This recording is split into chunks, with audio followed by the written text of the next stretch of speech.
What if the Fox Body Mustang was coming back in 2023? The Fox Body Mustang that moved off the creation line somewhere in the range of 1978 and 1993 clearly added to the vehicle culture of more than one age. A few of us like to go down the sentimentality course and basically consider the now retro horse, while others, whose number appears to continue to develop, construct insane quick machines on the stage. Indeed, car fashioner Craig Kember has chosen to do his part by concocting a present-day style of the sort. He said in his Instagram post, "This is my fun design for a reborn modern Fox Body Mustang. Everybody loves the '69 fastback Mustang, that's a given. There's also a special place in my heart for the Fox Body Mustang of the '80s. I love that it was its own creation, something completely different from the original Mustang and still communicated power and Mustang-ness. They even looked super intimidating as a police interceptor roaming the freeways. You ought to realize we're managing a riding ace that comes from outside the blue oval world."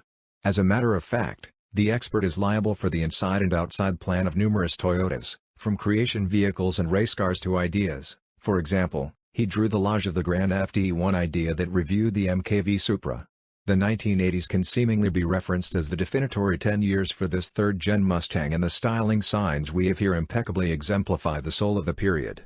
Simultaneously, subtleties like the LED light groups or the supersized wheels, to name only two, have a visual instant transportation impact.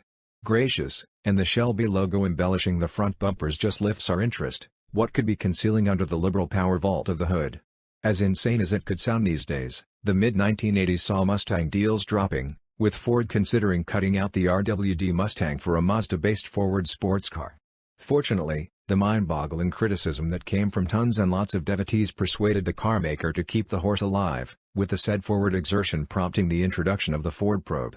In a situation that is not 100% not at all like the one referenced over, the Mustang faces a lot of difficulties nowadays. We're discussing a worldwide item that needs to manage ever stricter outflow guidelines, think, charge, and crash security regulation, plan limits, as well as a market that shows an undeniably more grounded drive towards hybrids and, surprisingly, youthful ages who probably won't wish to claim vehicles any longer. In any case, we're sure that the forthcoming S650 Mustang, which is set to land in 2022, as a 2023 model, will explore the said waters and keep up with